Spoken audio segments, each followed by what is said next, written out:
തിരുവമ്പാടി ക്ഷേത്രത്തിലെ പൂരം കൊടിയേറ്റത്തിനുള്ള കൊടിമരം ഒരുക്കങ്ങൾ തുടങ്ങി. തട്ടക തറവാടായ ചിറ്റിലങ്ങാട് മോഹനന്റെ പറമ്പിലെ കവുങ്ങാണ് തിരുവമ്പാടിയുടെ പൂരം കൊടിയേറ്റത്തിനായി മുറിച്ചത്. പതിറ്റാണ്ടുകളായി ഇതേ തറവാട്ടിൽ നിന്നാണ് കൊടിമരത്തിനുള്ള കവുങ്ങ് കണ്ടെത്തി മുറിച്ചെടുക്കുന്നത്. പാരമ്പര്യ തനിമ വിളിച്ചോതുന്ന ചടങ്ങുകളോടെയാണ് കൊടിമരത്തിനുള്ള കവുങ്ങ് മുറിച്ചത്.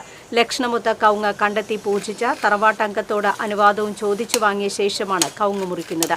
മുറിക്കുന്ന കവുങ്ങ് നിലം തൊടാതെ സുരക്ഷിതമായി താങ്ങി പിന്നീട് തട്ടകക്കാർ ചേർന്ന് സ്വീകരിച്ചാനയിച്ച് ക്ഷേത്രത്തിൽ എത്തിച്ച് ഒരുക്കും.